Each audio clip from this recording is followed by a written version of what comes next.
Après avoir pris la fuite, l'un des passagers de Pierre Palmade, présent lors de l'accident, a été entendu par les enquêteurs. À ces derniers, il a révélé ce que lui aurait demandé l'humoriste juste après le drame. Le grave accident de la route provoqué par Pierre Palmade déchaîne les passions.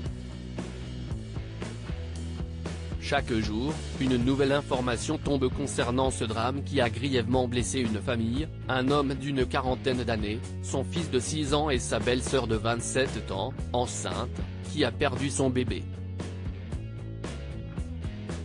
Quant à l'acteur et humoriste de 54 ans, il a été placé en garde à vue et mis en examen après avoir passé 3 jours à l'hôpital.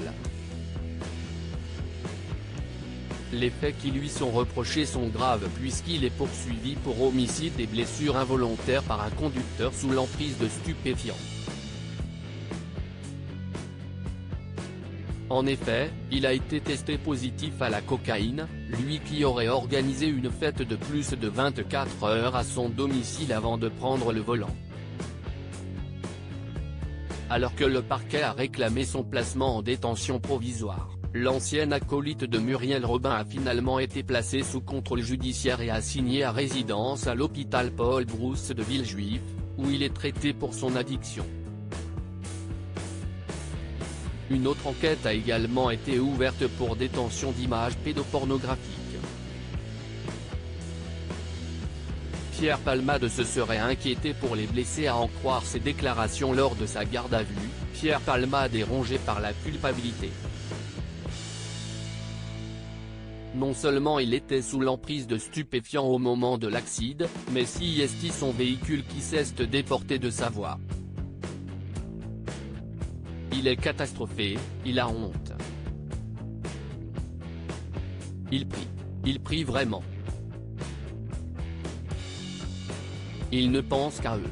Il assumera toutes les conséquences de ses actes avec la conscience terrible qu'il ne pourra jamais réparer le mal qu'il a fait.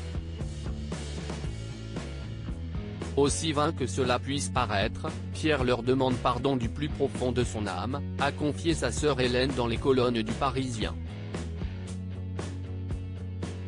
Selon le témoignage du passager avant de Pierre Palmade, qui a pris la fuite après l'accident et a été retrouvé par la police, l'humoriste se serait d'ailleurs immédiatement inquiété de l'état de santé des victimes. Juste après l'accident, alors qu'il était encore conscient, il aurait en effet demandé à ce dernier, « Il y a des morts, des blessés, je vais mourir ?» Si est du moins ce qu'affirme le passager, ça me bougeait. Dans les colonnes de Marianne, lequel précise pour sa part avoir fui car n'étant pas médecin, et puisque les secours avaient été prévenus, il estimait n'avoir plus rien à faire sur place.